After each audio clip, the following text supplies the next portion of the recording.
I think if I hear you call me Becky one more time, six-pack, I'm gonna pop your tops. All six of them. Who are you?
Hey, this is Matt once again. Welcome back to another review. This is another review for Brock, who sent a request via PayPal. I appreciate that. And he wanted my thoughts on Walk Hard, the Dewey Cox Story.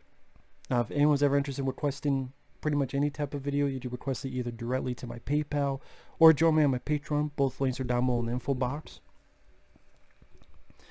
Now, this is pretty much a comedy parody version of those biopics, those musical biopics.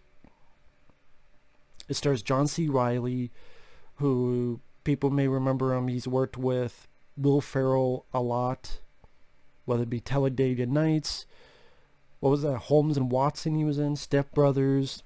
He's been in a lot of stuff too. This is one of the few times he got to star in a movie. And it's very cartoonish, it's very silly. I mean, growing up, he accidentally cuts his brother in two, but he's still talking. He's like, in case I don't make it. He's like, holy shit. But and then the doctor goes, was not able to reattach the top half to the bottom half. Like, it's very silly, very goofy. They showcase his life growing up. Like, they have John C. Reilly playing his 14-year-old self in flashback. I think he was supposed to be 14. This is like a middle high school play going on, musical act, and like all these little kids around, and there's John C. Reilly there is too.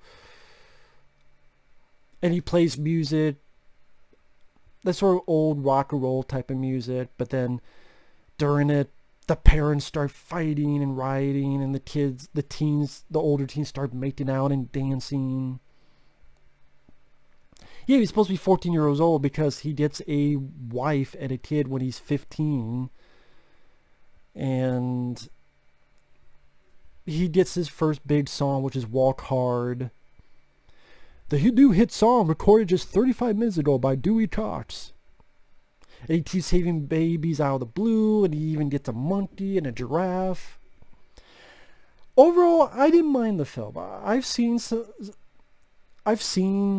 of these biopics, and it was fun to see how it kind of took the piss out of them. I thought John C. Reilly did a good job. A lot of familiar faces like Jonah Hill, Paul Rudd, Jack Black, Justin Long, Patrick Duffy as himself. A lot of recognizable people. It was nice to see that. And there were fun moments, like one of his bandmates, I forget his name, Tim Meadows. I think it was Tim Meadows. Anytime you would see him, he was always introduce him to a new drug. Like, we're smoking reefer, man. You know, part of this shit. And throughout the movie, just each time, cocaine, whatever. And the one time he says no at the end of the film is when it's Viagra. I don't know, the movie got some chuckles out of me. When him and his first wife are divorcing, and he's like, you know what? You just sitting there all high and mighty in your diapers. Talk to his kid. You need me. You're just a baby. But he's doing it in a nice, like, it's nothing harsh. Like, it is harsh, but it's done in a way that is still, I thought, fairly funny. And the parody of getting on drugs, getting to rehab, then getting back on drugs, going back to rehab. His second wife, he has a sex scene, but when he takes off, it does sort of the Leslie Nielsen. You ever seen the Naked Gun where he's now totally muscular, body double? My favorite scene is when he's with the Beatles, because the Beatles, Paul Rudd plays John Lennon, Jack Black plays Paul McCartney, Justin Long plays George Harrison, and I think Jason Schwartzman plays Ringo Starr. And then he gets on LSD with them, and it's a little anime sequence that's like Yellow Submarine. That was a big part of the film, and part of me wished this film was about that. Like, keep this scene in there, have it be about this parody version of the Beatles, with Jack Black and Paul Rudd and Justin Long and Jason Schwartzman. Why can't there be a movie about those? Like, I didn't mind Walk Hard, the Dewey Cox Story. I want to see that version of the Beatles, like this parody version, with these actors playing these characters. And you could keep scenes like the Yellow Submarine type of scene with the animation. I would say that's my favorite part of the film. It doesn't last too long, sadly. And sort of the type of life that you would see on shitload of episodes of Behind the Music or whatever, or Rampage, Divorce, variety shows. We're doing well in the ratings. We're taking a shit on Donnie Marie. Then later on, my God, man, we're getting our ass kicked by the Incredible Hulk. And then the guy, obviously, I didn't watch much of the Incredible Hulk TV show, but the guy mentions, oh, there's an episode where there's an evil Hulk twin, but he was red. Did that ever happen on the show? Or did they just make it up for this fucking movie? Because I think I would remember an episode of an evil Hulk twin that was red. Yeah, maybe I'm wrong. But maybe they made it up because this is supposed to be an exaggerated version of reality. Patrick Duffy is there as himself, because at the time he was on shows like Dallas. And he gets back with his wife, and he bonds with his kids, and then he has this great concert. But then apparently he died a few minutes later from a heart attack. Because you gotta have a memorial at the end. Like from 1937 to 2007. So,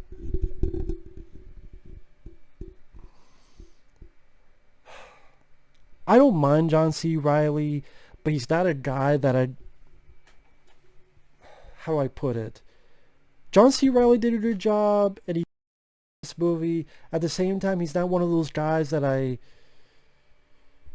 Robin Williams, early Adam Sandler, Mike Myers in his prime, Chris Farley, greatly missed.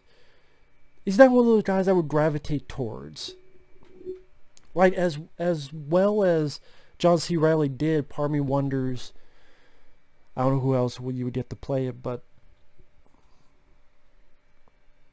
I mean, to be fair, it wasn't even an issue. It just, I didn't mind the film. I got some chuckles out of it. It's a bit long. It's a little over 2 hours. But I was liking the film. But I will say, when I got to that Beatles parody, part of me wished the movie was about that. I think that's the thing, is that the character of Dewey Cox wasn't that interesting. But that's partly because it's supposed to be a parody. So it's all this stuff you would see in all these other biopics. So a backstory with tragedy, death in the family, highs and lows, drug usage, dealing with women, divorce, rehab, drugs, rehab again. And that's the point. It's doing this parody, so it's replicating what real life hurdles that actual performers went through, and then doing a twist and hopefully funny parody onto that. But part of me wishes it went even more insane. Like the bit where he had the monkey and a giraffe and the yellow submarine animation with the LSD with the Beatles. Like those bits were fun. Oh, part of me wishes it would have been even zanier. Well, it was pretty fucking zany how his brother died. So there is that. I don't know, just... I liked it, but I didn't love it. But I can't really stress what it is I didn't love about it. Oh, Jonah Hill, he's in it because he plays the older version of the brother. Because he appears as a ghost. He's like, this is what I would have been if I was alive. Also, the fact that he dies at the end is kind of a bummer in a weird way. I get what they were going with in the parody situation, but the fact that, oh wow, and then, oh, a few minutes later he died of a heart attack. So 1937 to 2007, like, at the very end, it just kind of threw me for a loop. Like, that's kind of a fucking bummer. Because he's got all these kids and sons and half-sons and back together with his wife, and he's successful now, and then this is a bit of a fucking bummer, man. Kind of wish they didn't go do that. Is for a joke that really wasn't that funny. Hey, just kind of put a bummer on the movie, on the situation. So, if you want to see a parody of a biopic, if you don't mind, or if you like John C. Reilly and you like these comedies, I believe it's produced by Judd Apatow. So it's really a very silly, goofy comedy. It's worth a watch. It's fun. The songs aren't that bad.